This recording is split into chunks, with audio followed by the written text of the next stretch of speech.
plays a role, the FCC plays a role, Department of Commerce even plays a role, and then of course the DOW plays a role.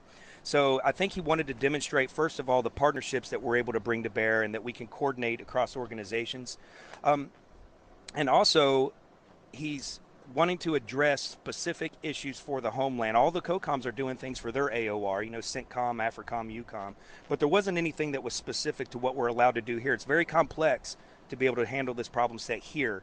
So there's some very specific things that we're supposed to be able to look at and hopefully see a pathway to implementation in the future.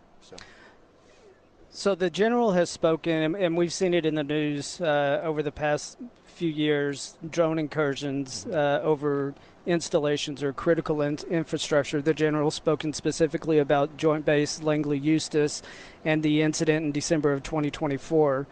Right. And he talks about the gaps and the seams that exist within the UAS response efforts. In your travels to other parts of the country as part of this Counter Small UAS team, to different events such as similar to Falcon Peak, or just going and looking at some of the products that are out there, what have you seen as we start to address those gaps and seams from a lead synchronizer position? I think the biggest hurdle initially is that we're dealing with a lot of emergent new technology, and there's a lot of lack of understanding on the effects that has on the surrounding environment. So I think policy and legislation are a big issue for us in the at the onset of this. But the other side of that is, there's an education piece to it too. We have to have people that understand what it is that we're dealing with, and then also what the actual capabilities and effects of these systems are. And then it's just the capability. We have a lot of very capable systems out here for this event, but there is no system out there that is 100% capable against all the drones that exist. So we've got to find what is the most effective and then figure out where those gaps are for the system and start to fill those in with other various means of defeat. So you mentioned a variety of systems, and we have a variety out here with us today. And we saw many of those at work during Falcon Peak at another Eglin range over the past couple of weeks. Some are Department of War systems.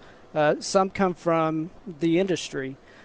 Tell us about the different types of platforms that some of our DVs will see today and that we've seen over the past few weeks. Oh, of course, yeah. So, when we put the solicitation out on SAM.gov, we specifically asked for low collateral defeat because everybody gets the idea these things are going to explode like TIE fighters off of Star Wars, and that's just not the case in many cases. We have systems that do that, but that's not what we're looking at here.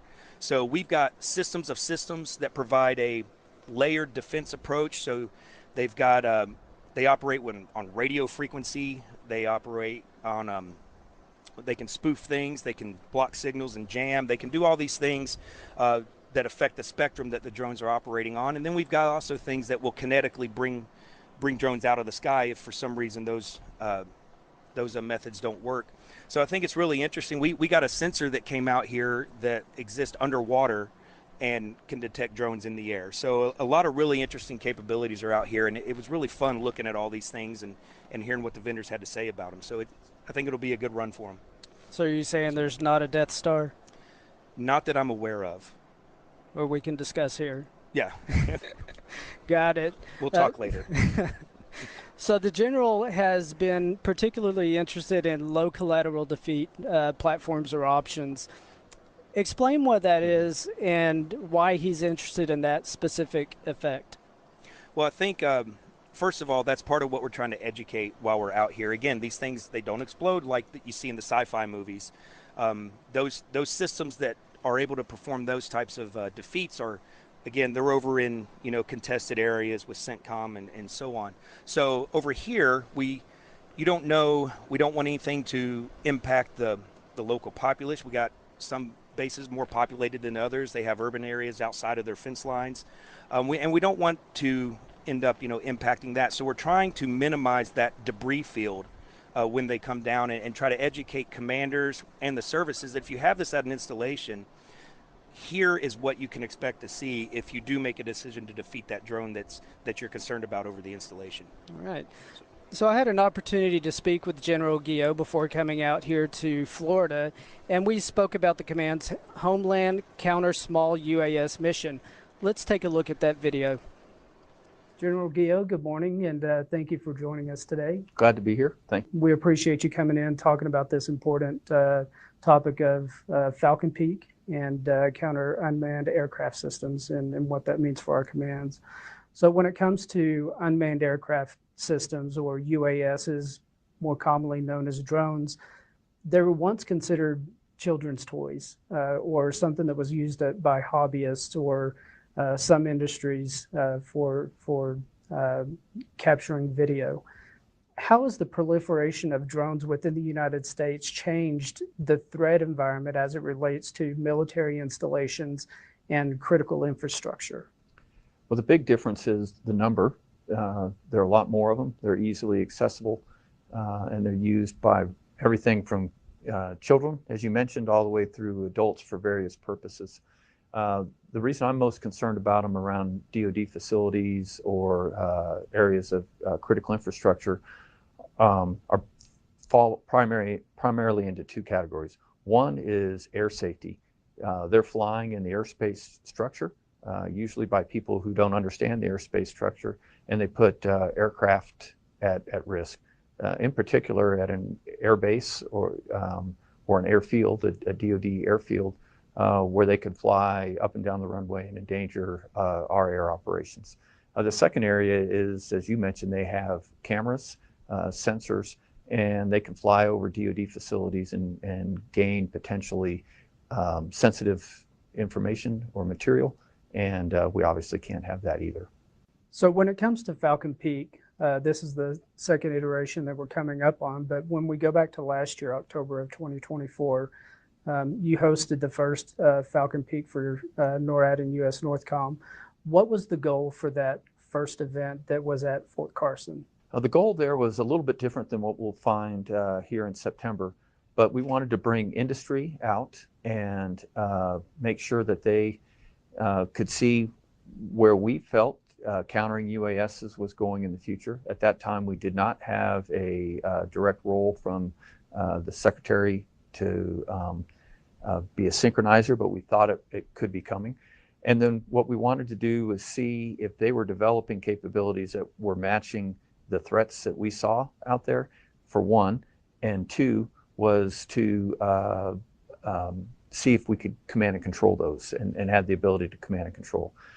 As a secondary objective there, what I wanted to do was create a scene similar to the Langley incursions that everybody was, at least somewhat familiar with, and see if we came in today with the systems that we had, the authority to operate those systems, if the outlook would be any different. And we saw that we had improved, and we probably could have handled it differently over time, with the benefit of time.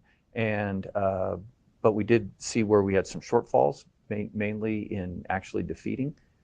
We came out of there pretty good on detecting, decent on tracking, but very poor on defeating. And then we also identified many of the authorities that we would need to be able to make a response rapidly. Those are the things that we've tried to put in place and improve between last October, November, when we did 25.1, and then this year for 25.2 in September. So when you look at this upcoming event, you mentioned the goals of the first iteration of Falcon Peak. What are some of the specific things that we're trying to go after as a command as it relates to our counter small UAS initiatives? I'd like to see if we've made improvements in our ability to track and defeat. It'll be an unveiling of our flyaway kit capability and responsibility.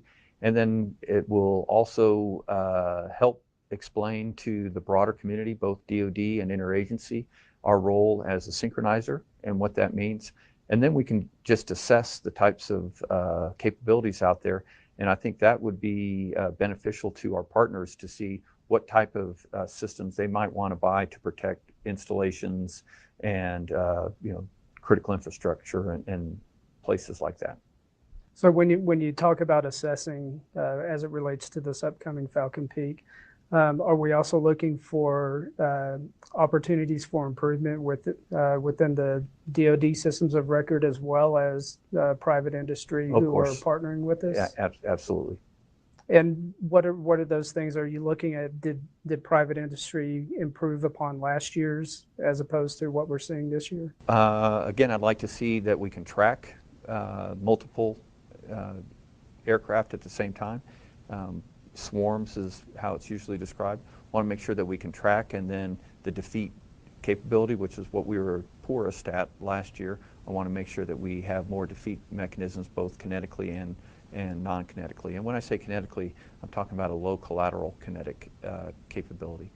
So that's what we're looking to see if both DoD and industry have improved in those areas. We've seen drone technology improve significantly over the past several years as not only are children using it or hobbyists, but we're also seeing other groups use it, not in such a good way, some that are threatening to us. So as that technology advances, what else needs to advance and evolve as we continue to be the synchronizer for counter UAS efforts? Well, the ability to detect, track, and defeat needs to advance along with that. The detect and track part, there are a lot of systems that can do that. The defeat, we just need to make sure that we have not only the right systems, but also the authorities to defeat that. I'd like to see in the future the ability to share information between various agencies to improve. And regarding authorities, we've had really strong cooperation from both the Department of Defense and Capitol Hill. I've mentioned 4 areas where I think that we could expand to make sure that we're keeping pace with the technology and those who are using the technology. And, I'm comfortable that we're making really good progress there. And it's giving us the authorities as a synchronizer or as an agency responding with the flyaway kits. It gives us the authorities to act. So let's talk about our interagency partners, whether it's the federal government, our whole of government approach to counter small UAS, or private industry. How important are those relationships with interagency partners and others as we move into the future of being the Homeland Counter Small UAS synchronizer for the DoD? Cooperation and teamwork is extremely important because this isn't a threat that just affects the DoD. It affects everybody across our country, from the southern border all the way through the critical infrastructure, as you mentioned, and DoD facilities. Therefore, teamwork is very important within the DoD with the services, because the services are the first entity that's responsible for protecting the DoD facilities. And then interagency, there's different agencies that have authorities, and then multiple agencies that have resources that they need to protect.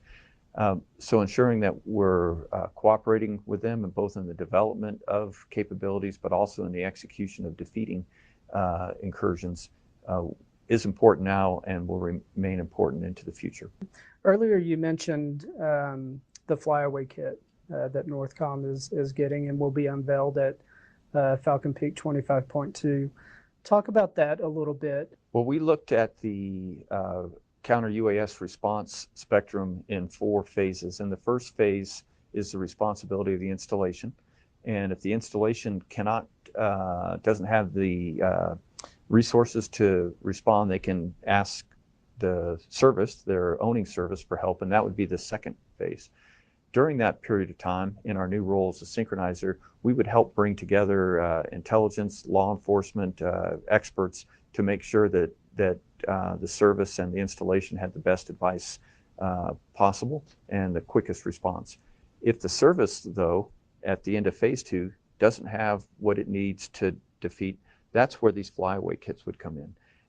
And that's something that we didn't have in the past. We had to stop at the advice and try to help facilitate borrowing equipment. Now we'll have equipment that we can respond to, and the flyaway team will work directly for the installation commander. They won't work for me. We just provide the capability because all the authorities are through the installation commander.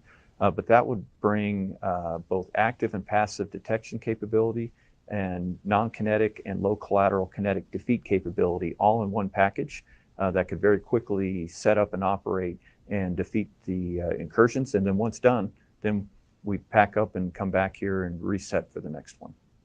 As it relates to this flyaway kit, you mentioned the low collateral kinetic defeat option that the platform has.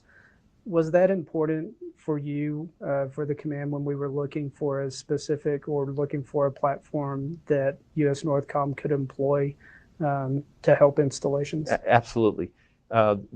Non-kinetic is a great way to go, but if it's, depending on the type of the threat, it might not be, we might not have that threat in the library if it's a new system or slightly modified system that doesn't fit the library. So I think having kinetic and non-kinetic are important. Now, kinetic here versus kinetic overseas is very different. If you're in a combat zone, you can have high collateral kinetic.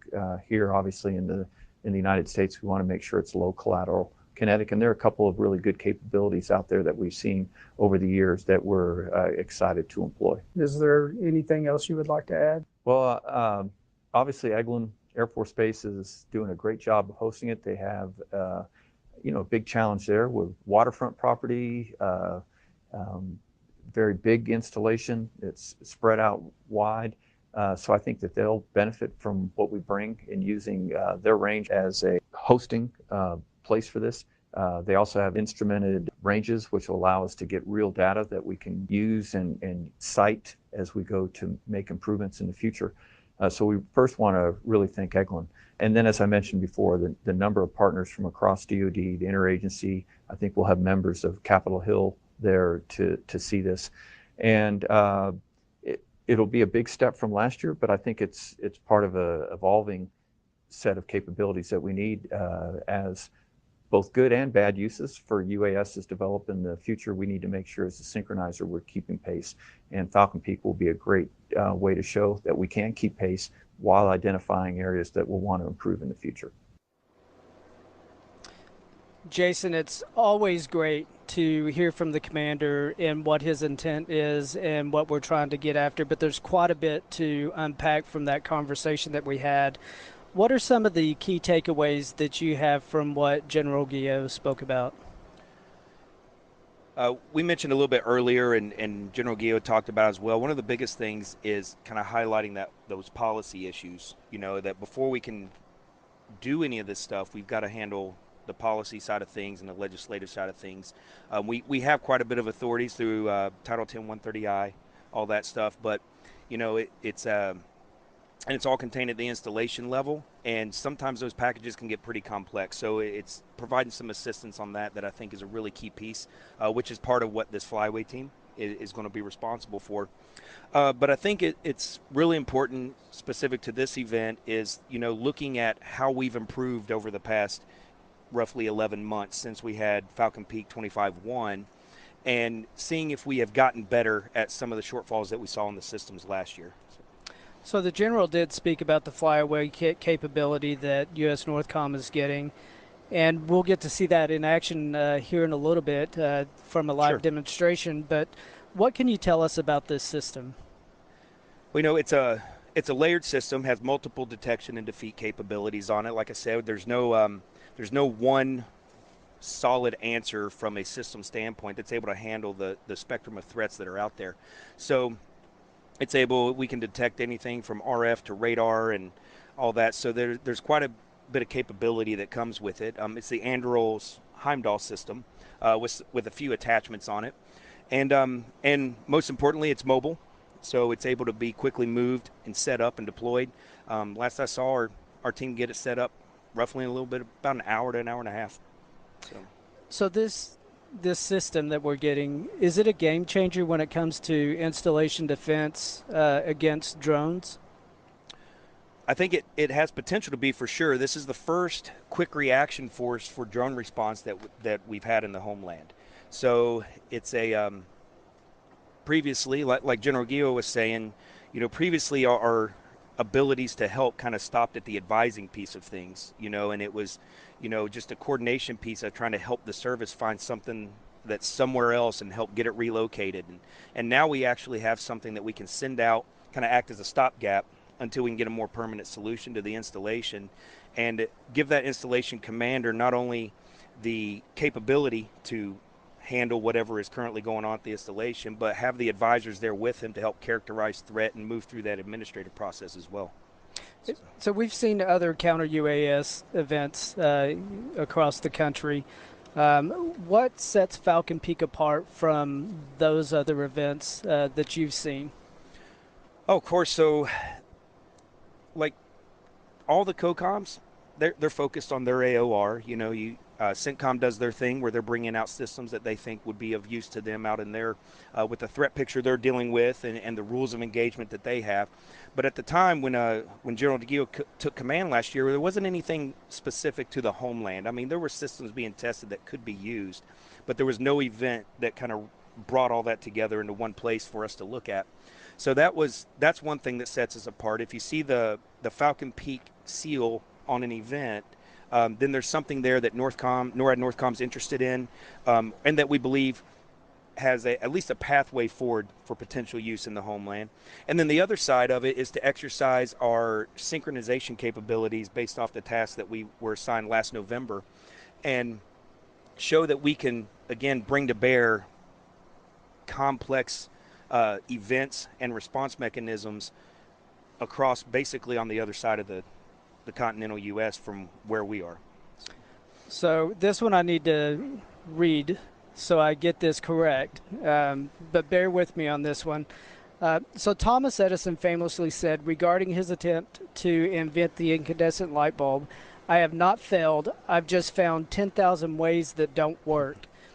During last year's Falcon Peak, General Gio wanted to identify areas of opportunities where industry and or Department of War platforms could improve their systems, and this was at the Fort Carson range. Talk about the importance of General Gio making that part of what we were trying to get after. Oh, I think this is huge.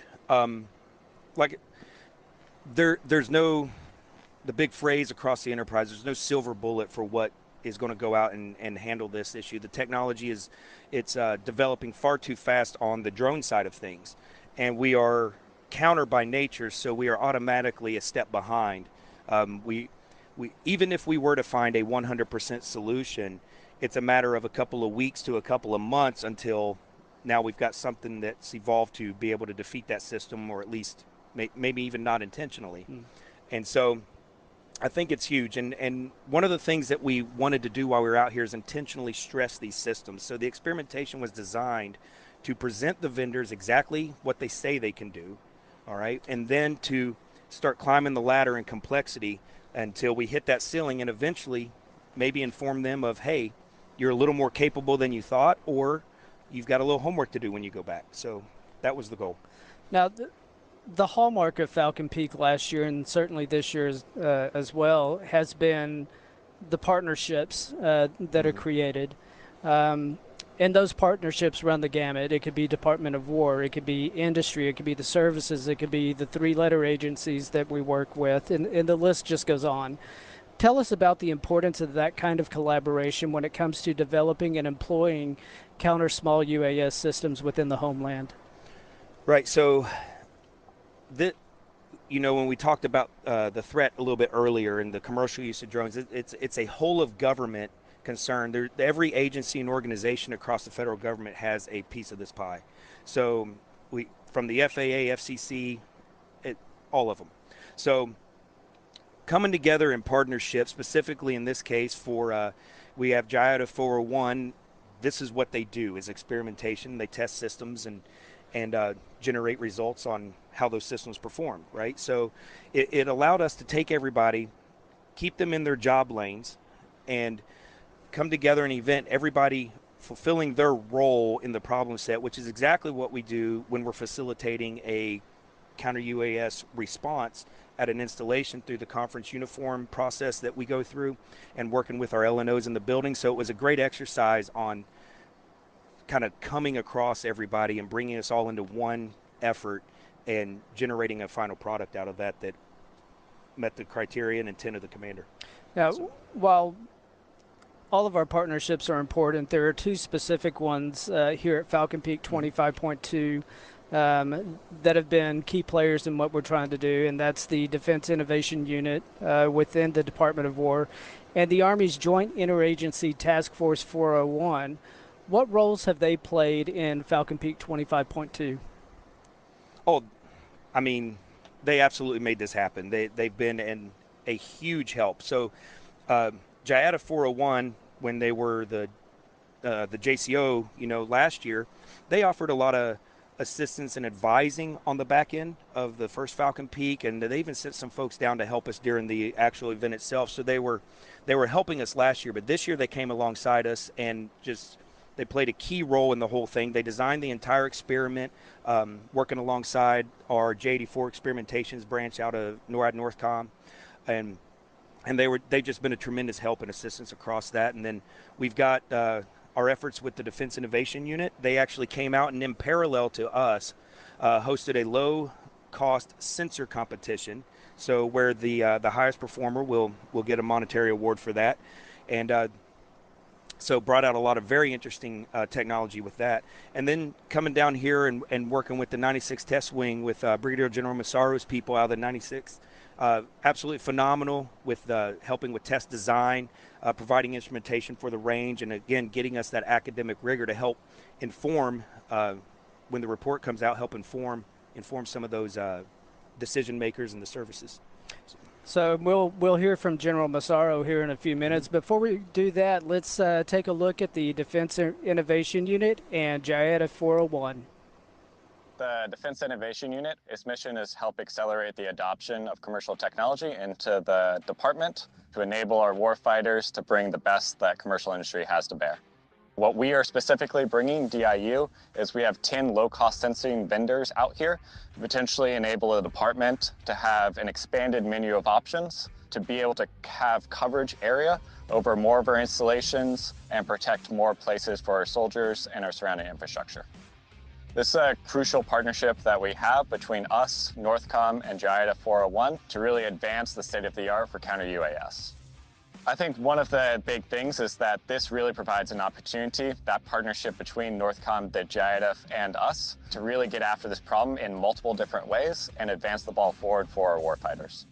We're helping with the test experimentation design and test management. So we are looking at the variables, looking at the system under test, and partnering both with Northcom and DIU to successfully capture the event, the variables, and do the reporting.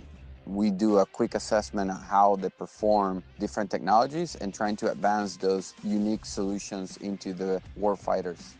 JIATA 401 and DIU partnership is important in looking for a solution that is going to help us defeat the pending threat of the UAS, both CONUS and abroad, and get us there faster. The reality that the drones is an ongoing threat. If you look at occurrences around the globe right now, it's a problem that there's no one solution. There's a problem that is not gonna go away. There's no silver bullet that can solve all the problems. We have to come out as a department. The threat's here to stay, so we just need to be postured in the best manner that we can to stay ahead of it. We know it's only growing. Just a few years ago, when DIU put out solicitations in this field, we saw a response of roughly a quarter of what we saw this year. So we know this is an urgent priority for the administration, and it is only going to grow over time. As you can see, partnerships are invaluable when it comes to Falcon Peak, and we wouldn't be at this beautiful location without a gracious host and some heavy lifting. Joining us now is Brigadier General Mark Massaro, commander of the 96 Test Wing at Eglin Air Force Base. General, welcome to the show. Well, thank you. We're honored to have you here, host Northcom's Falcon Peak and Eglin Air Force Base on the beautiful emerald coast of the Gulf of America. So you and your team have played a significant role in making this event possible. Tell us about that effort and what it took to host this event. So it is a big lift to host an event like this here. So we have committed a lot of resources across Eglin Air Force Base, but more importantly, through partnerships as well, which you mentioned is one of my priorities, is establishing partnerships and leveraging those for success. So some of the things that we partnered with others on, including Northcom, would be the FAA for frequency spectrum authorization, our headquarters Air Force directed energy clearinghouse to be able to do some of the test events here as well. Internal to the 96 test wing, our safety processes are pretty significant to make sure that we're executing it in a safe way. We're also leveraging a lot of expertise across the wing, across partnerships as well, given the unique features of some of these capabilities that we're testing out here. Now, undoubtedly, this has been a huge lift for your team. From your perspective, talk about the significance of Falcon Peak 25.2 taking place here at Eglin Air Force Base. So yes, the significance of Falcon Peak 25.2 here at Eglin Air Force Base. One, the Secretary of War has established as #1 priority of Homeland Defense. As an installation commander, as a range operating authority here at the Eglin Test and Training Complex, and as the installation commander and the test wing commander, I have a variety of interests that align with that priority for Homeland Defense. One, I'm an installation commander and I need to make sure that I'm protecting the assets, the people, and the mission of Eglin Air Force Base. Two, on the range, I need to make sure it's available for events like this, for test capabilities. The infrastructure that we have, make sure it's tied in and it's supportive of developing these capabilities to protect the homeland. And then also as the test wing commander, we provide services as well for tests, the expertise and the capabilities that we have within our unit. So Eglin Air Force Base is a great place to come do these things, and I'm excited to be able to support. Well, thank you, sir. Jason? Yes, sir. Just if I could ask you, you got a lot of hats you wear, so if you could put that installation commander hat on just for a moment. At Building 2 at our Northcom headquarters, we have a saying up on the wall that the homeland is no longer a sanctuary. You know, since the birth of the nation, we've enjoyed large oceans on either side, and we got friends to the north and the south, so we've been very secluded from threats coming in through our borders. But from what we're seeing overseas and the way this threat starts to proliferate, it's starting to seem like this is a much more easier approach for the adversarial actions here in the homeland. So if you could send a message to other installation commanders as we move forward with this new threat picture, what would that be? So I'd say my history, I'm a Boy Scout, Eagle Scout, and the motto of the Boy Scouts is be prepared. In the Department of War, we're ready. So take that preparedness mindset into readiness mindset, and as installation commanders, we need to be ready. Don't wait until an event happens. So here at Eglin Air Force Base, we've been preparing. We've been getting ready. We've been understanding where our authorities are. Title 32, Code of Federal Regulations authorities, and the code that charges me as an installation commander and every other installation commander across the department and all the services with protecting our resources, protecting our mission. Understanding what the standing rules use of force allow for installation commanders to do today.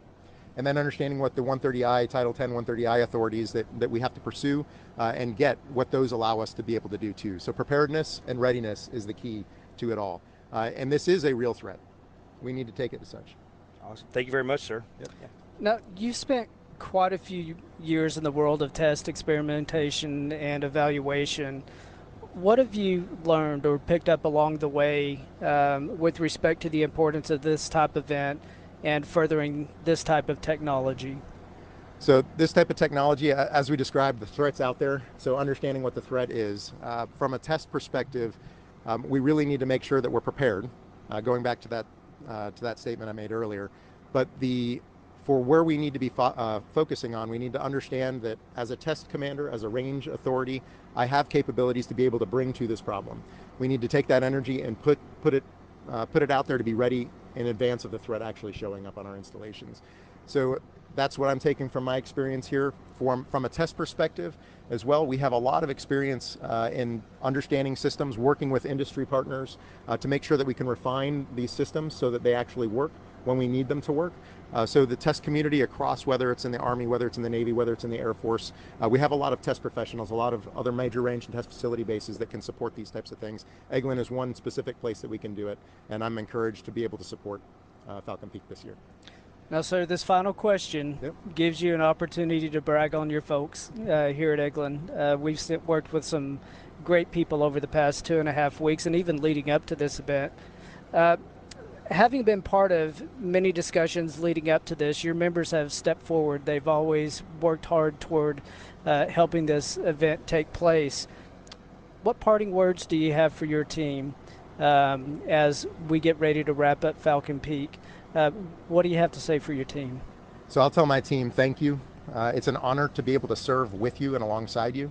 Whenever I have commanders calls, I always say that's a key piece, which is I'm serving with you, and it's an honor to continue to be able to serve with you. I'm encouraged by the fact that they volunteered. They recognize the importance of doing events like this, of testing capabilities that really advance our homeland defense posture. So thank you to our entire team at the 96 Test Wing. Thank you to those at Team Eglin that have also reached out and participated outside the 96 Test Wing. It's partnerships that make it go forward. Thank you. Absolutely, and thank you, sir, for joining us here today, talking about the 96 Test Wing, the fantastic work your people have done to help us do this. We appreciate it. Thank you. All right, so let's take a look at another Falcon Peak partner, one that works behind the scenes and tests the limits, if you will, and stresses out our counter UAS platforms. 10th Group's Special Operations Robotics Detachment. They provide red air, or they simulate the adversary's unmanned aerial systems down at Falcon Peak. Their purpose is to test the commercial counter unmanned aerial systems platforms that are being deployed down there at the exercise. They're flying a variety of different drones using a variety of different communication protocols to replicate those threat scenarios that we're seeing in Ukraine and Russia. I see the future of unmanned systems in the robotics industry rapidly expanding across the Department of War. The modern battlefield is showing that unmanned systems are ubiquitous, and as we think about how we're going to man, train, and equip for that future fight, unmanned systems should really be part of that. Red Air benefits the military because it allows us to understand the weaknesses and the deficiencies of our counter unmanned aerial systems, and allows us to rapidly adapt and get after those problems to prepare for the modern battlefield. As we look into the future and how unmanned systems and robotics are playing out on the battlefield, it's essential that we're understanding how to integrate them and how to train with them to prepare for that next fight. And a special thank you to our Red Air team from 10th Special Forces Group at Fort Carson. Jason, let's talk about this team a little bit and the important part they play in testing our counter small UAS systems. When your team began working with them, what was the intent or the goal of bringing them out? Hang on just a second. Commander Dudley, I think, is at the podium in our DV tent, which I think means that General Gio is about to speak. So we'll keep an eye on that. But okay, let's go to the tent. Let's go to the tent. Dudley. I am with the NORAD Northcom Counter UAS Division under the Director of Operations, J3. This morning it is my pleasure to introduce our guest and host speakers. First and foremost, I would like to introduce our commander for the North American Aerospace Defense Command and U.S. Northcom. This is General Greg Gio as our first speaker. Sir, the microphone is yours.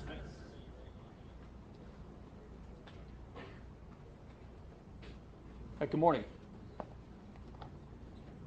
Thanks for being here today. I think it's hard to believe that it was just 11 months ago that we held the inaugural Falcon Peak experiment at Fort Carson. Since then, across the Department of War, interagency, and private sector, we've made tremendous strides in meeting the threat posed by unmanned aerial systems.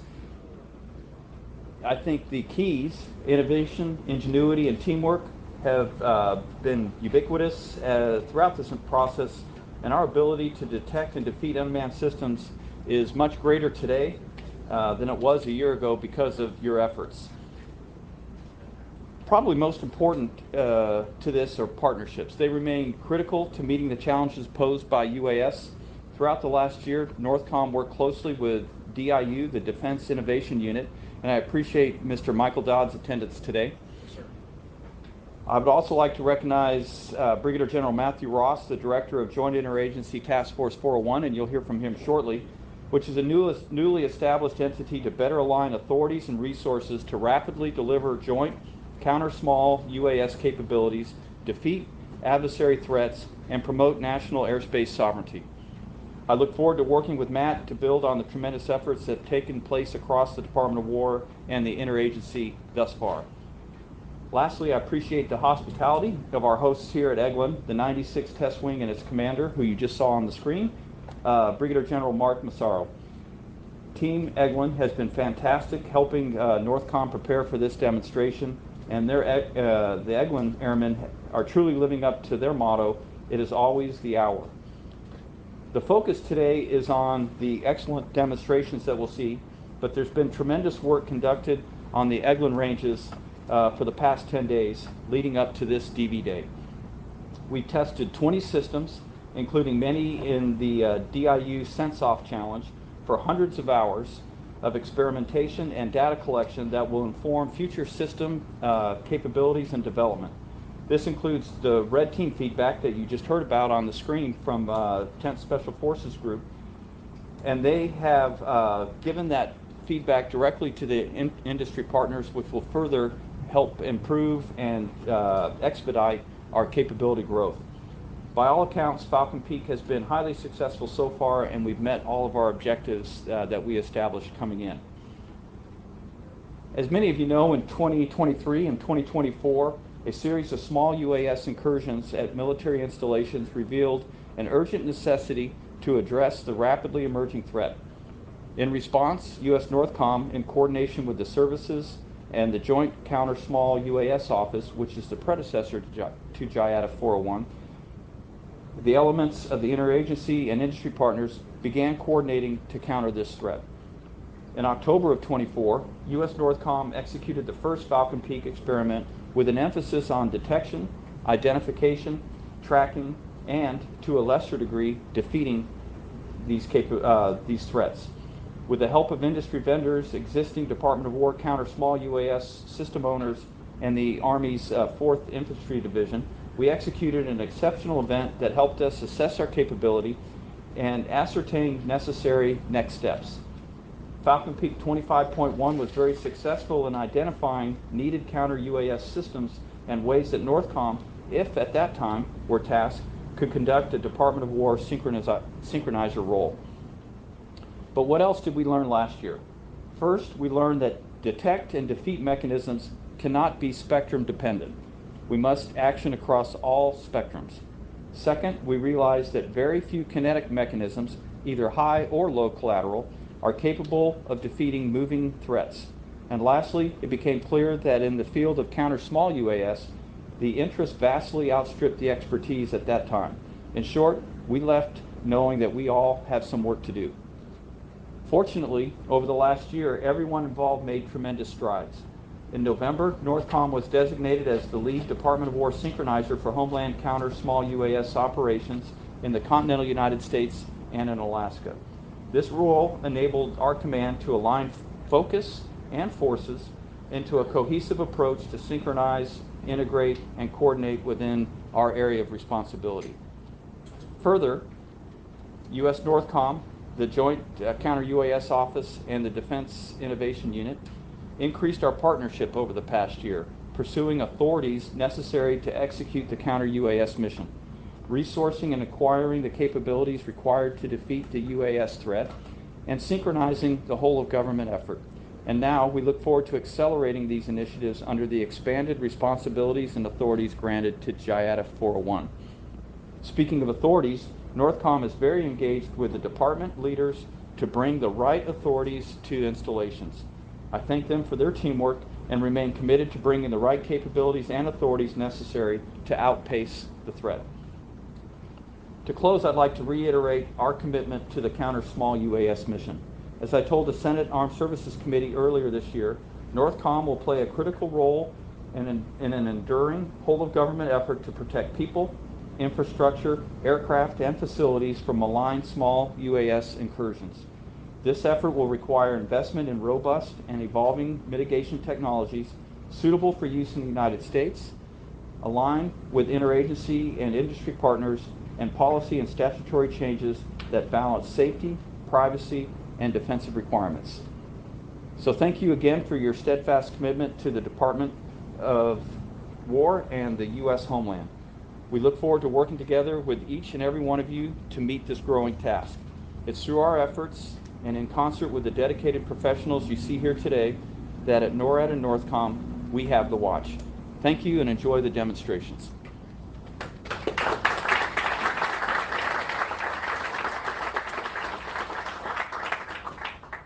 Thank you, General Guillot.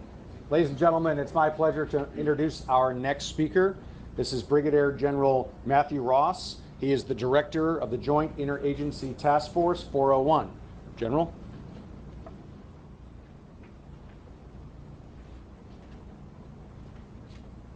All right, thank you for that. For everybody, just by way of introduction, my name's Matt Ross, Director, Joint Interagency Task Force 401. First, General Guillot, General Davis, and for all of our co-hosts, DIU, absolutely, Mr. Dodd, appreciate you guys being here with us today, and we're happy to be a part of it as we try to make sure that we are appropriately oriented as a department on this complex and increasingly challenging problem of counter small UAS. You know, a few years ago, the department made a decision to establish the Joint Capabilities Office, which was focused on counter UAS. But the way that it was structured, we had a challenge with resources and authorities to truly align efforts across the entire department. And so the Secretary has established JIATA 401 to do just that. And so with that charge, our first effort will be making sure that we are aligned across the department for all of our efforts in the counter UAS space. And what I mean by that is, opposed to procuring, doing testing, evaluation, and assessment for counter UAS capability independently within the services or within the COCOMs, we want to make sure that as we're testing and evaluating together, we have a common sight picture of what is the state-of-the-art technology today based off a good threat-informed assessment of what we need to be able to defeat in each operational environment. And so JIATA 401 is going to take that on.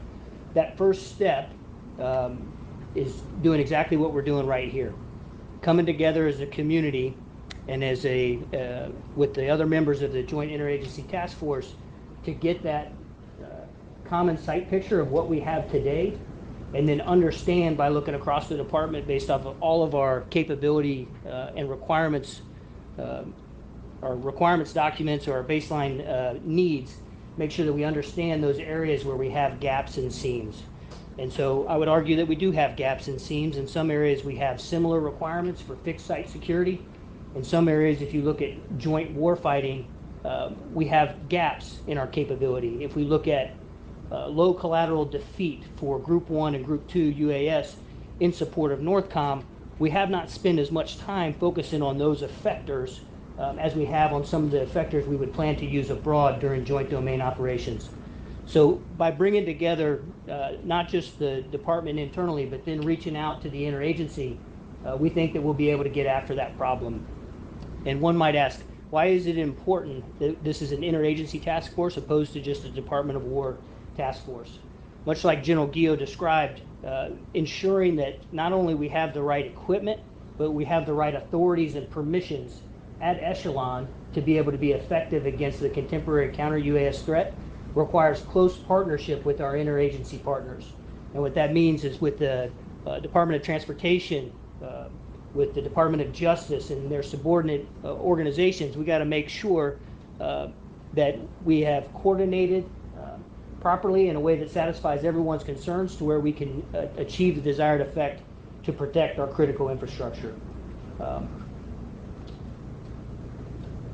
With that, I'll just close by saying we're excited about the problem. The only measure of effectiveness for JIATA 401 will be delivering state-of-the-art capability to our warfighters and doing so quickly, both at home and abroad. Thank you.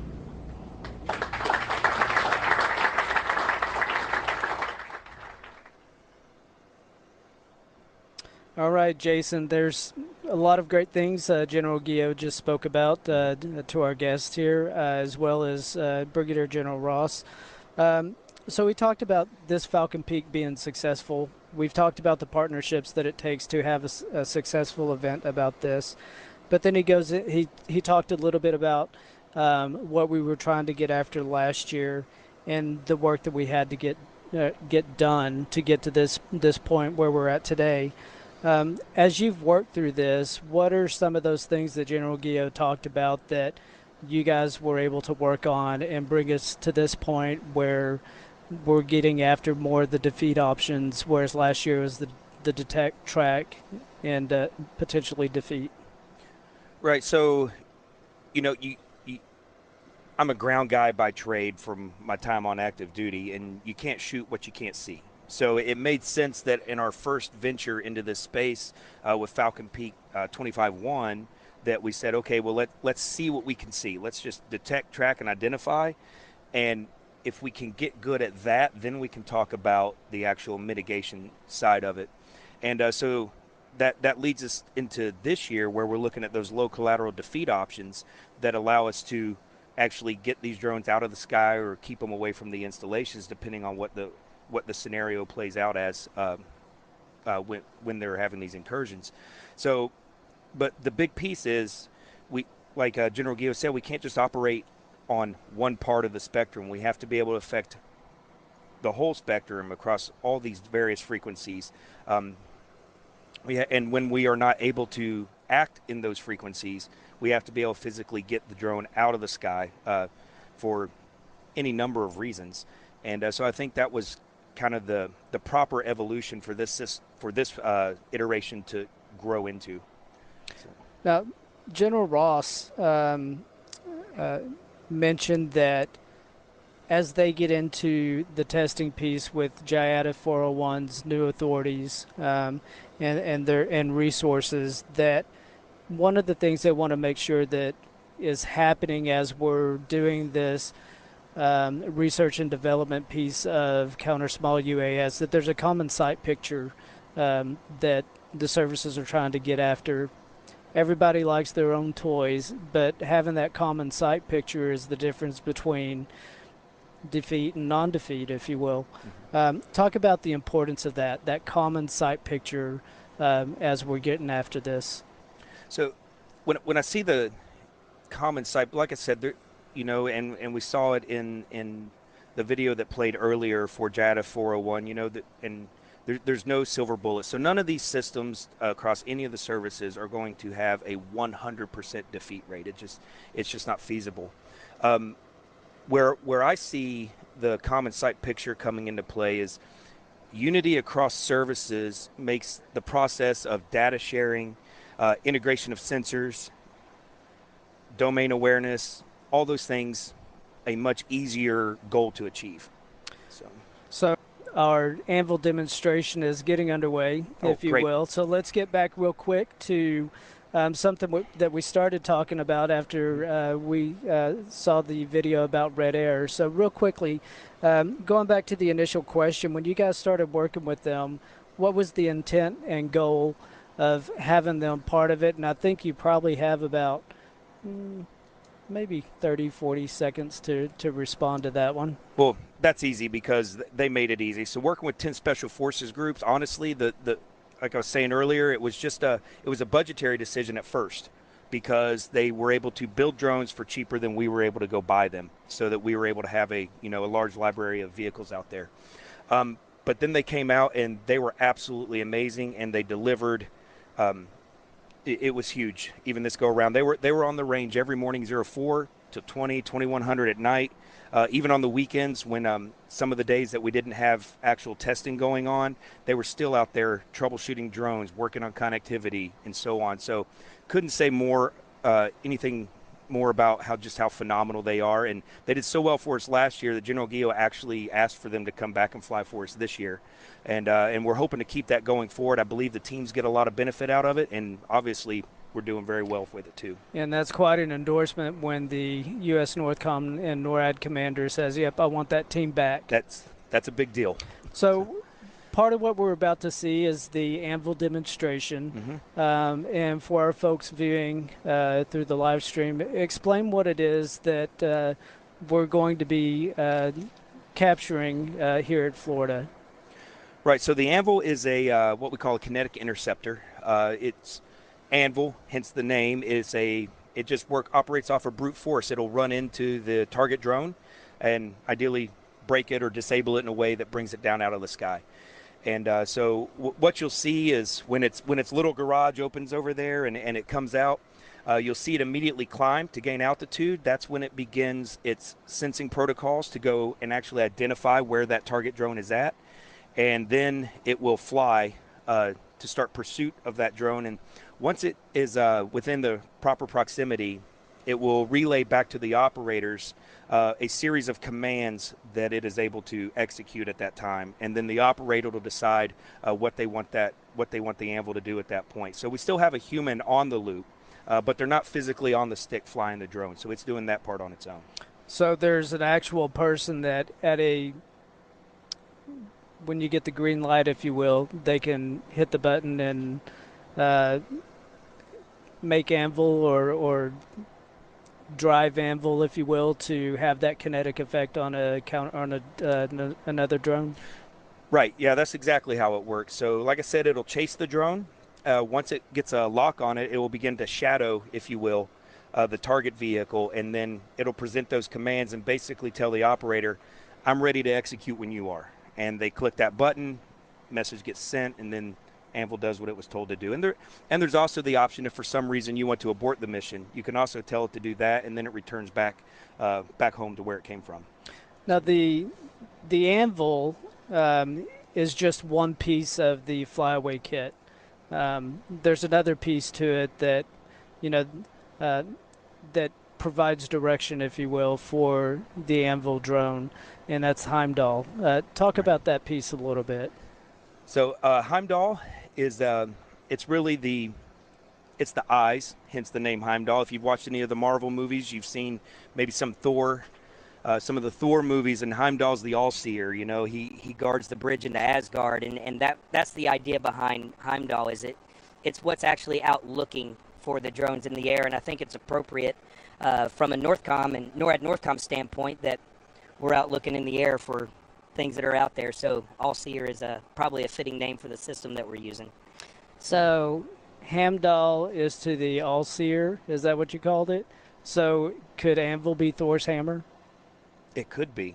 I think would go that with works. that. That's what I would work with. Yeah. I mean, when you see it in action and it slams into another drone, that's what it looks like. A hammer went after it. So we've been working with Red Air for the past couple of weeks, testing a variety of different systems. And so Red Air is flying a specific profile for anvil to be able to do its thing. Can you tell us a little bit about that profile and what it's designed to test on anvil? Right. So, we talked about how the primary data collection of this whole event has been low collateral defeat. So a key piece of what we were doing was actually presenting a target exactly how a system would like to see it, so that we can see the effector and what it does to the drone, and then we can gather that data on everything from how effective the mitigation was to the debris field that it leaves behind. And so what you're seeing today will be one of those types of profiles that's meant to fit right into what the system is designed for. And so ideally, we'll see a mitigation today. But again, it comes back to, you're not going to be 100% in all things. There's a lot of environmental factors that can come into play and all that. So I'm really excited to see how this is going to play out here. We had a good strike yesterday during testing, and I'd like to see what it does today. So speaking of testing, this isn't an industry partner who is operating this device. It is a U.S. Northcom team, and so it's made up of people we work with at Building 2 back home. Talk about this team a little bit, and its composition and what they've been doing the past couple of weeks out here.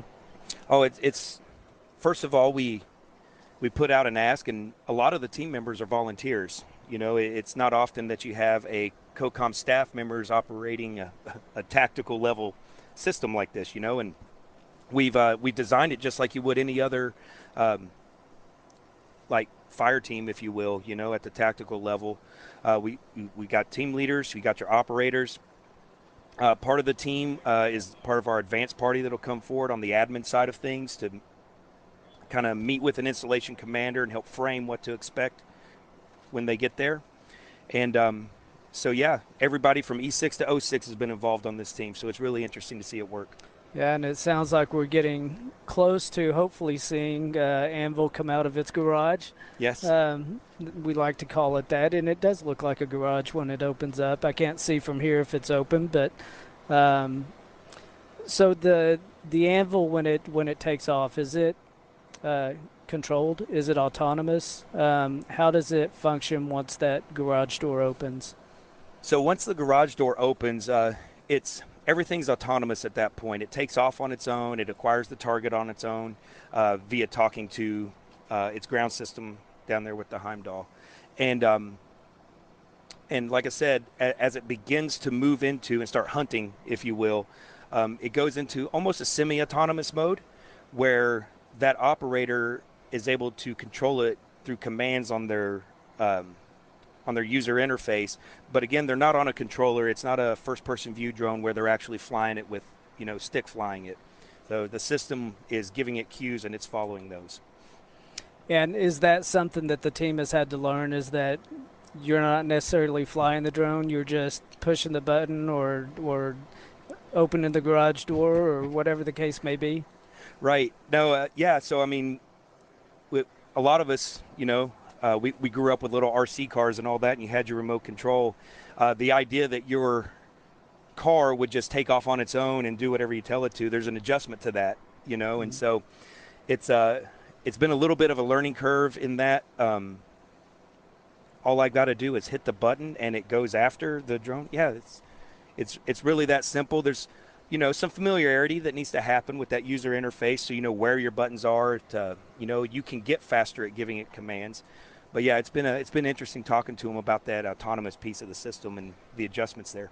Yeah, so let's go back to the Red Air team, the aggressors, if you will, with the 10th Special Forces Group, and I think Heimdall just took, or Anvil just took off. It did. So they're going after Red Air. Red Air's not making it easy for these guys, are they? No, they are not. Not at all. Today they are they're presenting a little bit of an easier profile, and I use easy almost in air quotes, but it's still a challenging profile for them coming in, and it actually is stressing the system due to the proximity of where Red Air will be in association with some of the other sensors that are out on the ground. So what's happening now? Anvil just took off. What is the system doing at this point? Well, I can't see it right now, but I would assume it gained altitude. I believe it took off in whatever direction the target drone is. So it should be trying to lock onto the drone and begin its locking procedures to where it'll follow a drone at a certain altitude and certain speed relation to the drone. So, but not sure where it's at in that process right now because I can't see anything.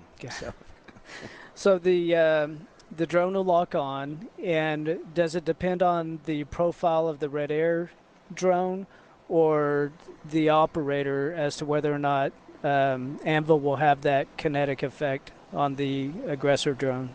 So the initial piece of that is it's really based on the Anvil's ability to maintain lock on the target drone. But once it's maintaining its lock, it's all on the operator as far as what happens after that. Is it going to follow the drone back?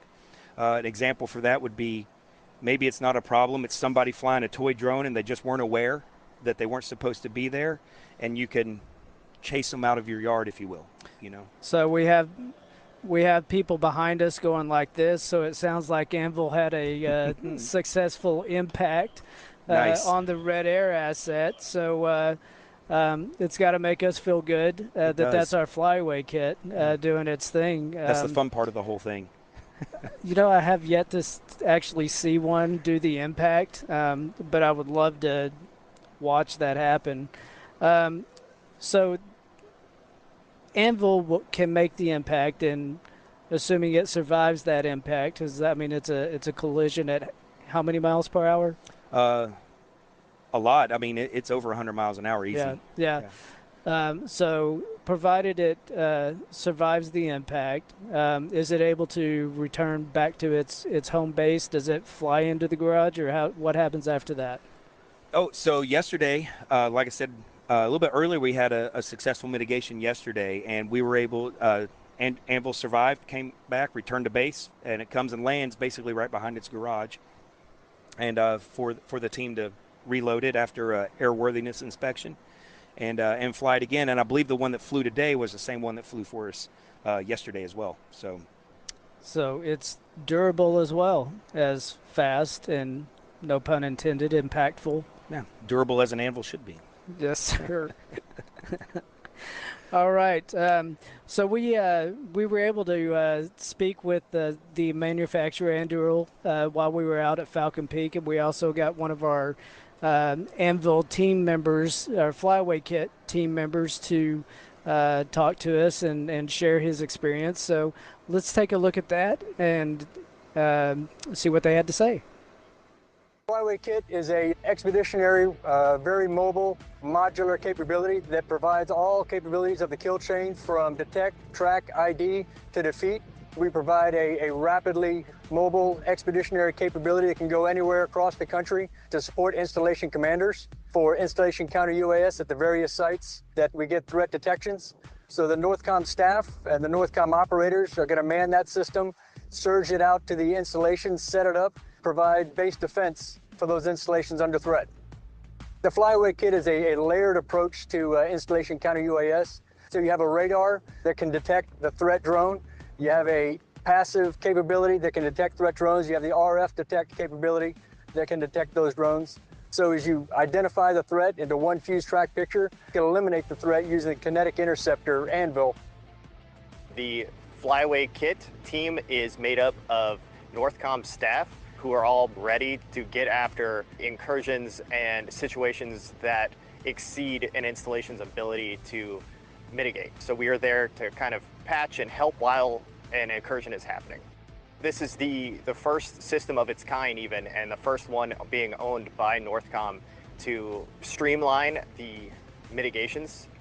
Instead of having to search components and nearest area for an asset, General Gio has this Flyway Kit readily available to move at a moment's notice, and he'll send us to an installation to mitigate.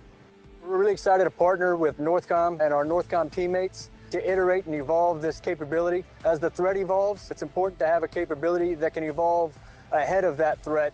I feel like as people see our success, it's a good spotlight for what capabilities installation should be looking for in order to get after these threats, because this has multiple means of detection and multiple means of engagement. So it really highlights capabilities into counter UAS. I will continue to say that I believe Anvil should be hammer.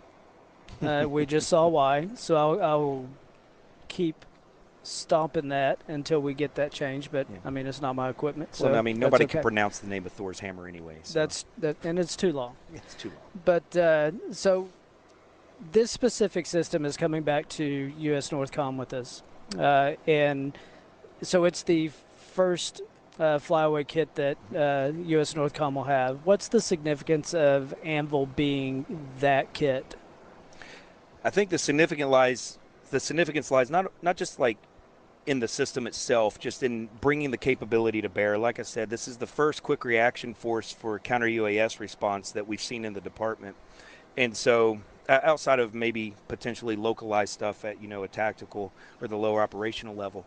So I think it's really significant that when a installation is overwhelmed, the services, while they are allowed the opportunities with the assistance of Northcom to find capability to bring to bear, that we've got essentially a 911 stopgap for them to be able to protect the installation and activities right there, ideally within probably about 48 hours.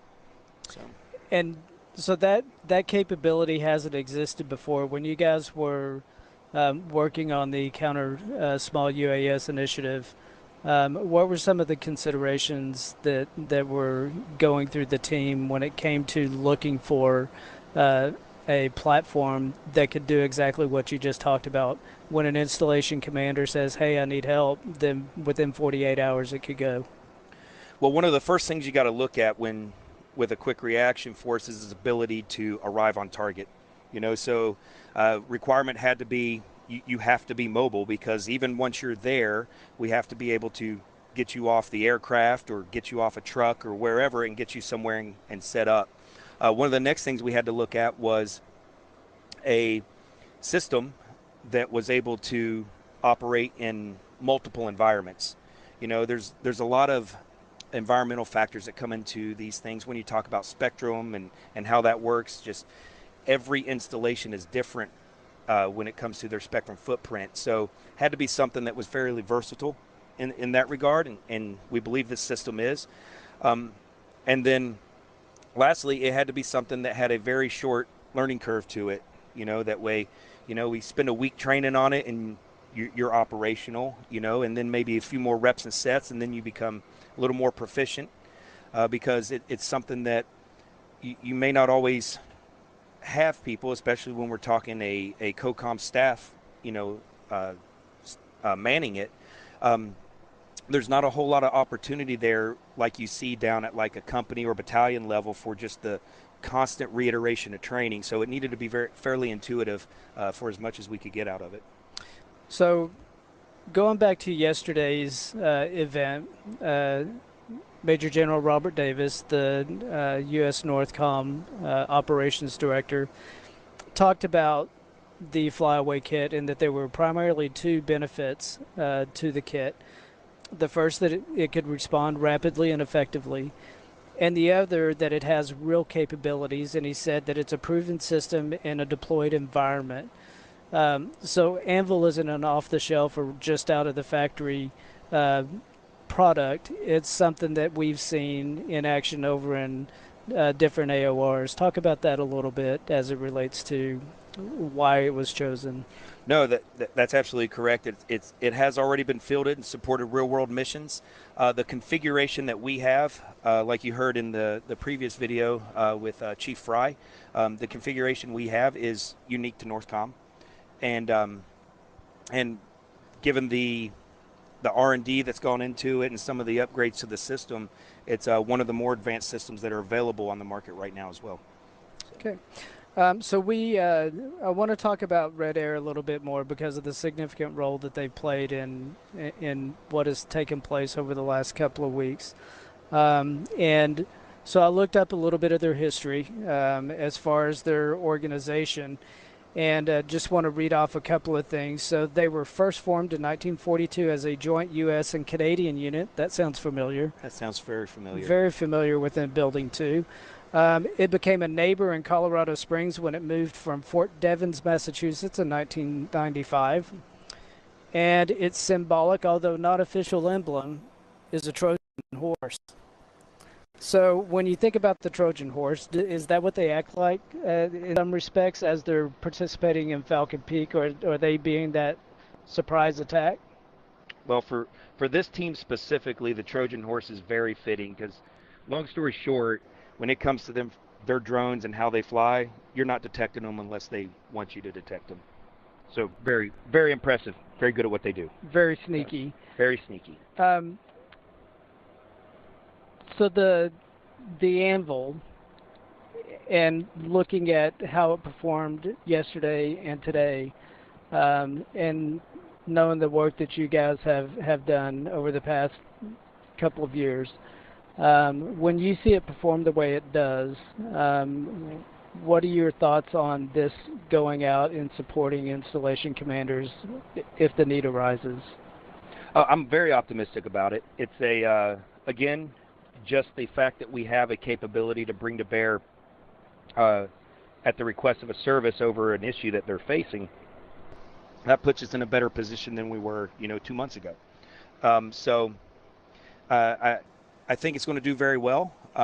Just like any system, it's intended for a very specific mission set.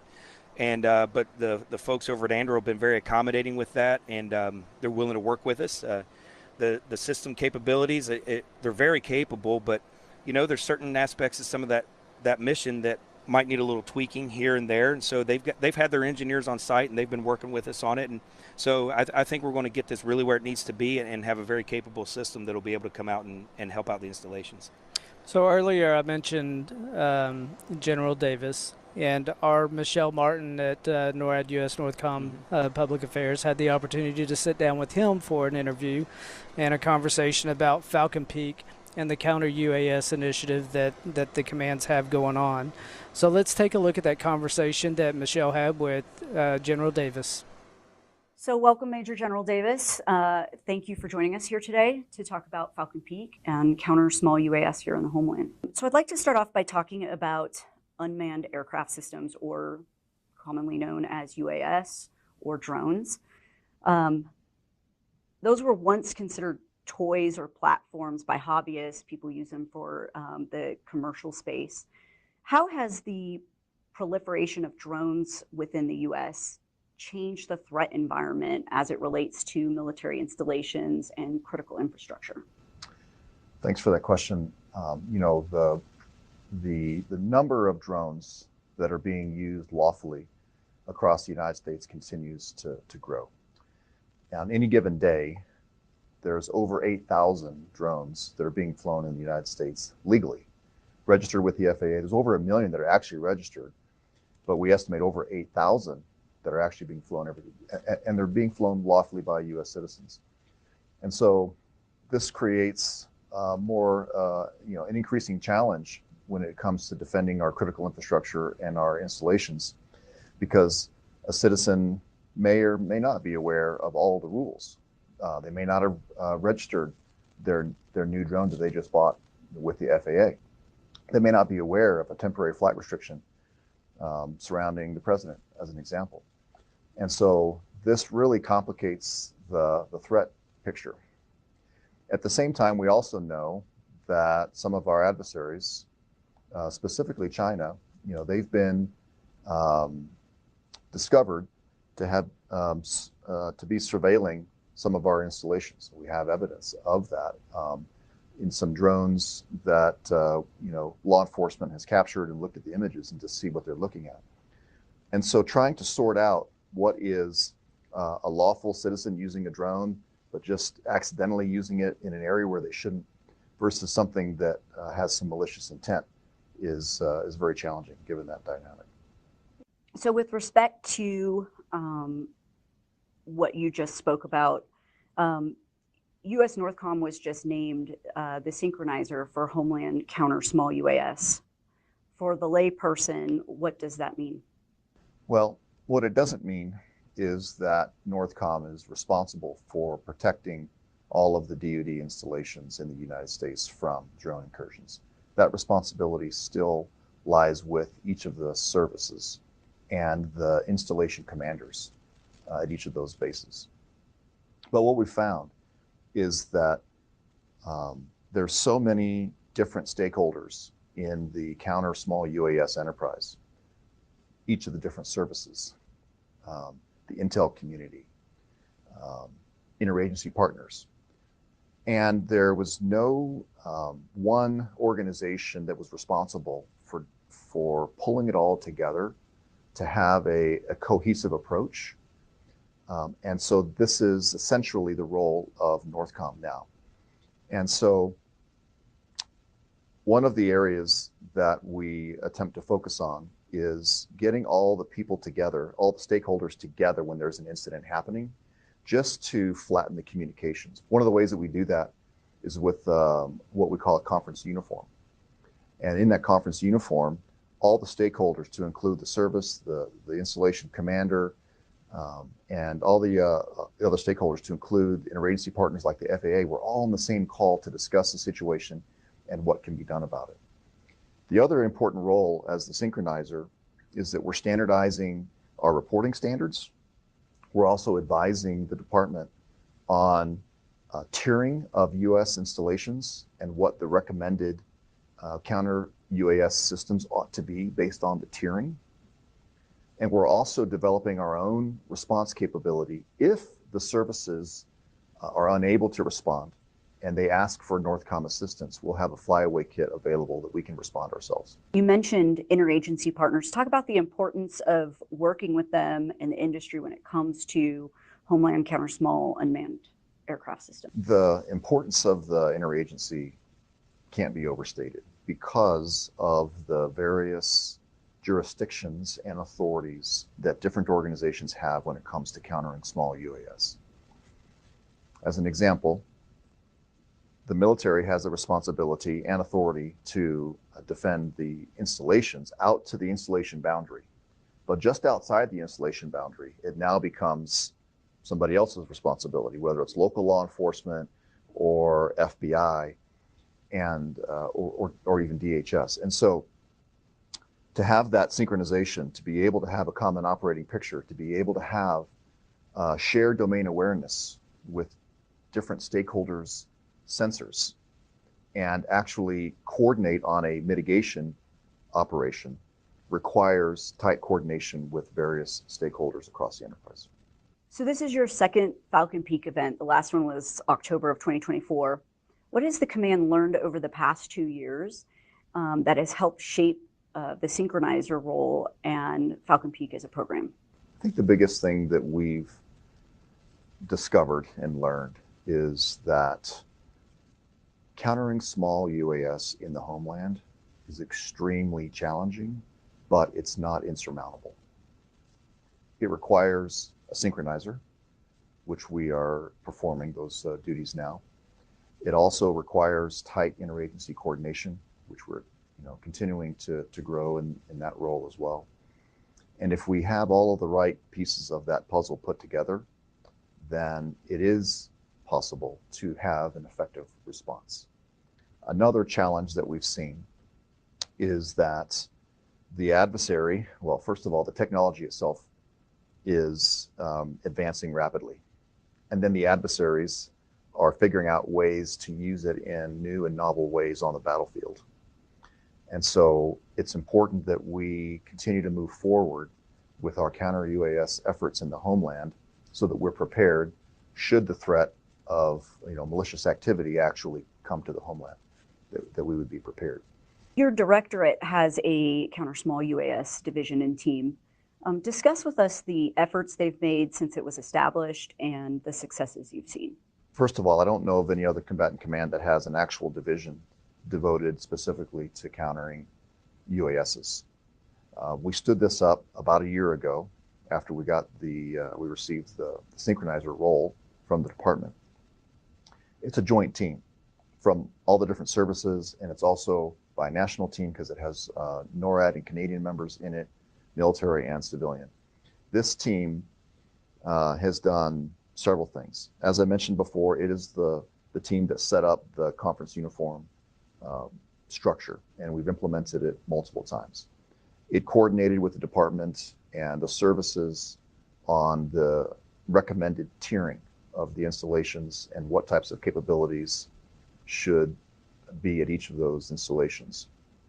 It's also standardized our reporting requirements across the area of responsibility, and it's also been the lead for our Falcon Peak experiments, which you've mentioned. This is the second one that we've done, as well as multiple demonstrations and other smaller events in between Falcon Peaks that happen throughout the year. And then finally, it's also been the lead organization for the command to get after having our own flyaway kit capability, which we're really excited to be able to test and to demonstrate at Falcon Peak. So speaking of that, U.S. Northcom is unveiling a Homeland Counter Small UAS Flyway Kit during Falcon Peak. How does that enhance U.S. Northcom's ability moving forward to respond to UAS events such as those seen near military installations over the past few years? Well, the Flyaway Kit that we're using has two main benefits. One is that it allows U.S. Northcom to be able to respond rapidly to a UAS incident on an installation when the services, even collective services put together, are not able to respond effectively. That Northcom would have a capability that's rapidly deployable with a trained small team that can go out and actually plug in and support that installation commander with real capability. The second piece is that real capability. This is a proven system of record that is being used by the department now in deployed environments, and so it's proven, it's tested. It also has a low collateral effector. That means that it can actually very effectively take out a threat drone without having any kind of an explosion, which might damage property or injure people that would be near it. And so we're going to show this at Falcon Peak and how it uses its device called the Anvil to essentially take out another drone. And just to round all this out, I just wanted to ask if you had anything else that you wanted to add or contribute to this conversation before we close out. Well, I'm really excited to see what comes out of Falcon Peak 25.2, because the focus of this particular Falcon Peak is sensing and low collateral effectors. And so we have multiple events set up to be able to test out some new sensors that are low cost, so that we can have the domain awareness that we need to have. And then also various low collateral effectors, whether it's the Anvil system that's on our flyaway kit, or whether it is high energy lasers, microwave, counter GPS, and some other types of systems that we believe would be effective at countering small drones without having any collateral damage on the ground. Jason, there was a lot of information that came out of that conversation between General Davis and Michelle, and thanks to both of them for having that opportunity to sit down and talk about that. So one of the things that General Davis talked about was countering small UAS is challenging, but it's not insurmountable. It's not something we can't overcome. What is he getting at when he says that? Well, like, we discussed a little bit on this earlier, and I think what applies is, again, it's whole of government. You've got organizations that are, I don't know, various cultures across organizations like the FAA, very risk averse, and as they should be. I mean, it's safety of flight. We don't want to take risk when it comes to civilian air traffic. So it's the first time in their history that they're being approached about really bringing things out of the sky on a regular basis. Looking at the numbers that you talked about earlier of the drones that we see in the air on any given day, up to 8,000, and millions of them registered with the FAA.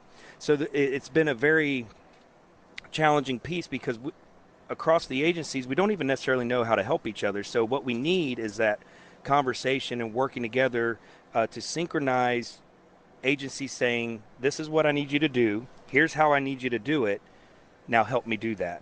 And so it's a little more complex than just a help me help you. I think there's a significant education piece amongst agencies and organizations that has to occur with that. I think that's what he's getting after there. Now, another thing that he mentioned that was kind of surprising to me, but then working with the team that we have at NORAD and U.S. Northcom, it's not surprising that you guys were the ones to do this, but he said he doesn't know of another combatant command that has a counter small UAS division. Talk about that a little bit and the importance of having that here at U.S. Northcom and in the homeland. Oh, well, and I'm tracking the same thing. I'm not aware of any other division. They have people that are assigned to the counter UAS problem set, but in most cases it's 2, maybe 3, and as you work your way down the chain, even down to the at the operational level, a lot of times it's fallen in your force protection divisions and stuff like that. So I think the command is very forward leaning on this. I've been in the space for going on about 7 years now, and I've had several interactions with some senior leaders about counter UAS, and everybody's very interested, but we wouldn't see any real traction. But then when I come here to Northcom, General Gio comes in and General Davis coming alongside him and saying, look, this is a real problem set. Let's get some people after this. I think it speaks very well for what they see on the horizon for the problem set. So the general also talked about a list of things that the NORAD U.S. Northcom division has done. They set up a conference uniform structure where when there's an event, stakeholders come together and talk about it. Standardizing reporting requirements, being a Falcon Peak lead and participating in other demonstrations, and being the lead organization for Northcom to have a flyaway kit. How did you guys do that in a relatively short amount of time, putting this division together? Well, it happened in a short amount of time on a calendar, but it was a whole lot of hours in reality. It's been very, like I said, the support that we've had from the command structure that's up above us, the chain of command has been absolutely amazing in it. We held a couple OPTs to kind of help design. That way that the division wasn't built in a silo. We brought people that had interest in the counter UAS space, some that are actually actors in it, come in and help us build the various billets and roles that were going to be played across that division. And then it just took a matter of, sitting with General Davis and, him taking it to General Guillot on, okay, this is what this would look like, and this is the direction we want the division to go, and here's how we can support the commander's intent on that. And since then, it's just been building, and it's getting more traction. We're getting more focus, and we can see here that we get quite a bit of attention whenever we go somewhere. So it's starting to play out very well. So what has it been like being part of that team to set this up? You have an interesting career, if you will, and now you're part of a team that's you're a ground guy, as you said. And when you first started this, there were 1, 2, maybe 3 people doing it, and now it's a whole division. What has it been like being part of that development of the division? Oh, absolutely. Yeah, I got to Northcom January of last year, and at the time there was one guy that was responsible for all the counter UAS for Northcom, and I was supposed to just help him because I'm force protection by trade, and that led to what was supposed to be part-time assistance to full-time assistance, and then we had another person assigned to us later, about mid-year, around July. And then starting December, January this year, they decided to execute on the division, and we came back after the new year, and we're looking at 13, 14, and growing from there to even a little bit bigger as we bring in more domain awareness. So you mentioned systems. Falcon Peak is all about some of the different systems that we've had here. Some are, again, industry systems, and then some are Department of War systems that we've had out here.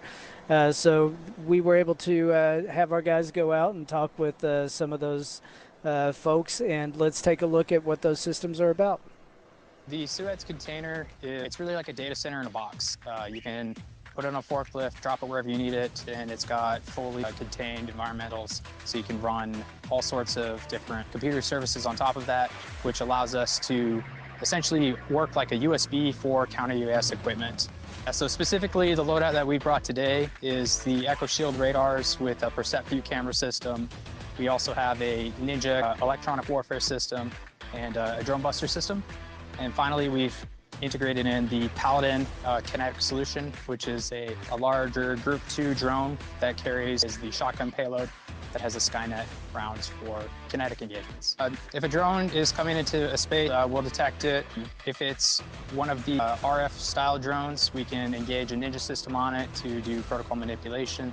After that, we can start to elevate, and we could engage the Paladin system to go out, follow the drone, and at that point, we can make the decision if we want to engage or not with our shotgun.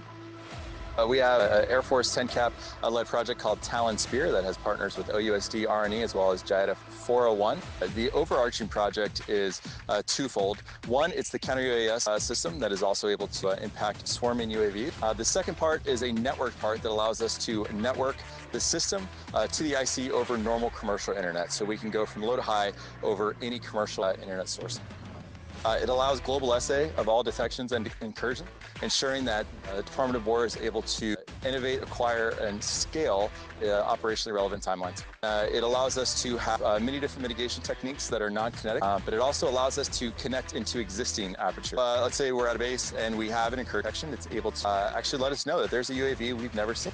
We're able to push that back to our intelligence community partners and develop capability against that UAV, allowing the unknown signal to go from unknown to known in a fraction of the time. You get that back out to the warfighters, and now they have a known signal. We want that network connection to be available to all government-owned counter UAS systems. That way we can have multiple partners, and we can ensure that we have rapid capability development at a fraction of the current timeline.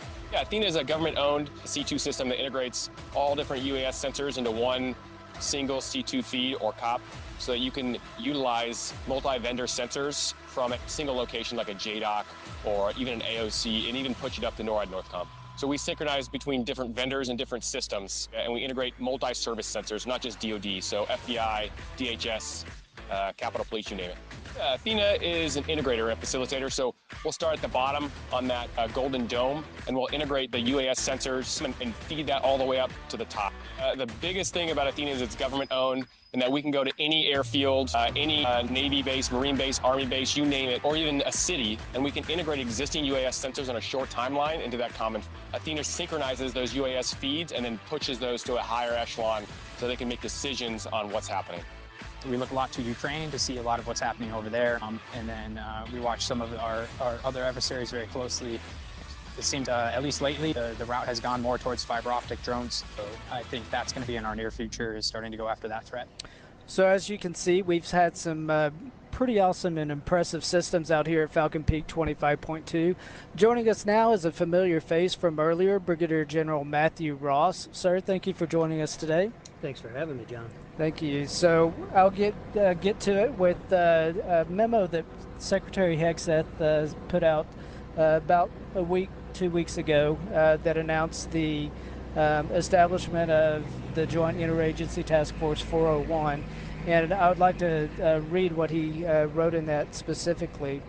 But he said the intent is to align authorities and resources to rapidly deliver joint counter-small UAS capabilities to America's warfighters, defeat adversary threats, and promote sovereignty over national airspace.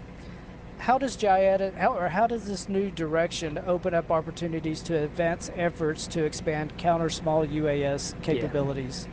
No, I think that's a great question. So, first of all, what it's going to be able to do to synchronize those efforts across the department. So first, unlike other previous efforts, this will be a joint effort. So we'll have manning from across the services. That's going to allow us to synchronize efforts internal to the Department of War, whether it's testing and evaluation and assessment of different counter-UAS capabilities, or whether it's identifying areas where we are exceeding expectations and then allowing an infusion of resources to scale rapidly. And so I think we'll be able to do that fairly quickly internal to the department. And then we want to bring in our interagency partners, specifically for defense of the homeland, because it's important that we've got close coordination with them for the authorities and approval alignment to use those counter-UAS systems here in the homeland. As you know, it's just a little bit different in the homeland than it would be abroad.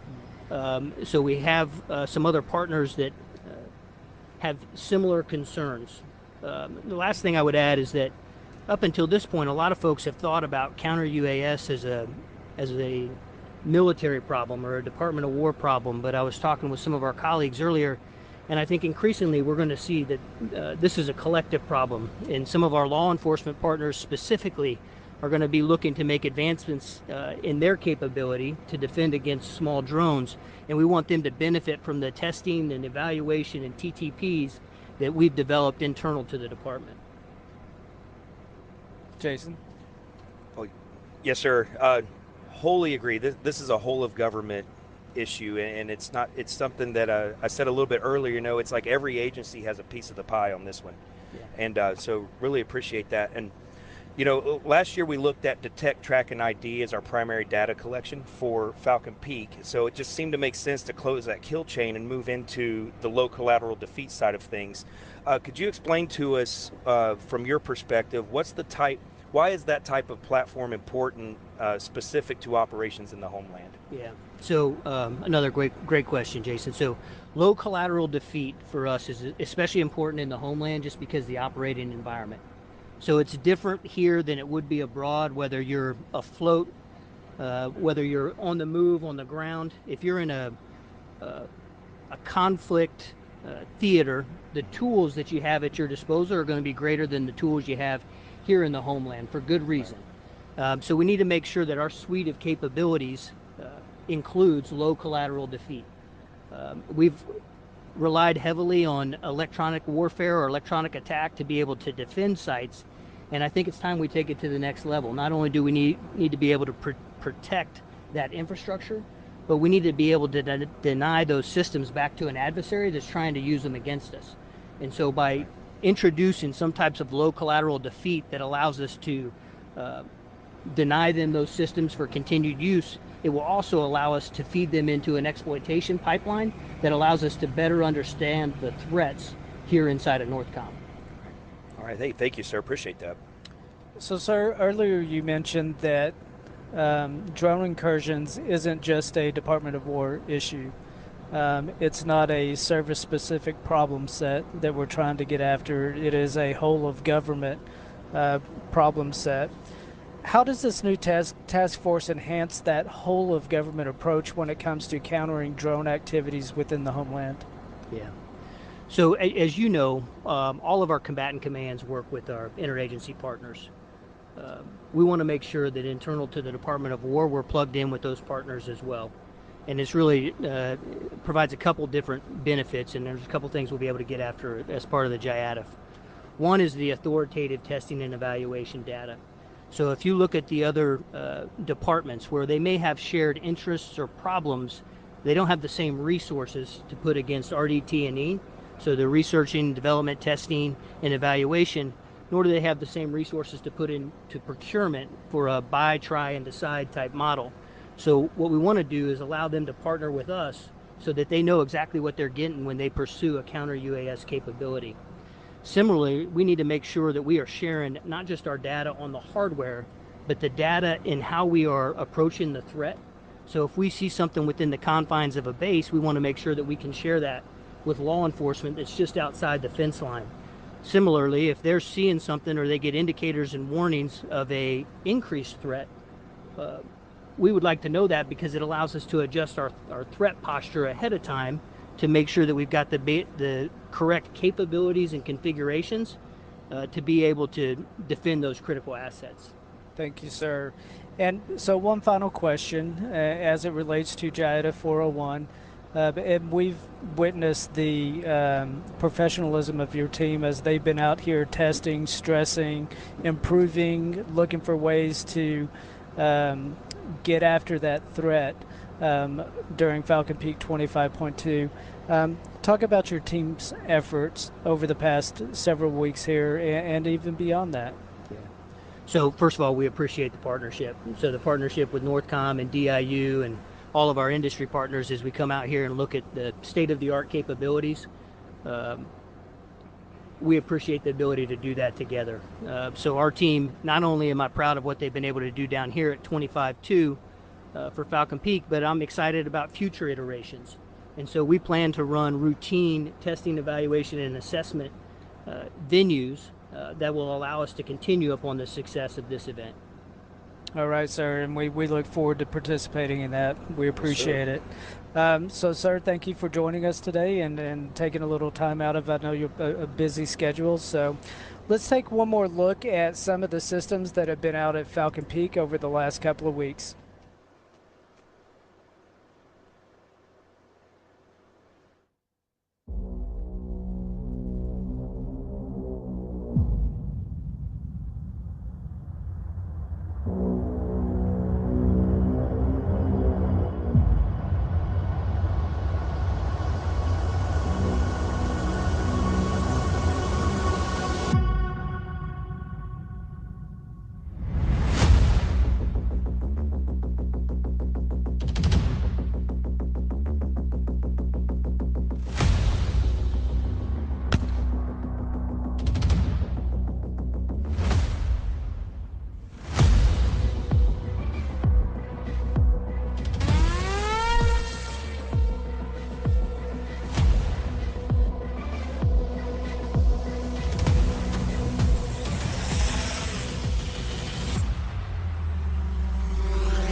You know, Jason, I love that video.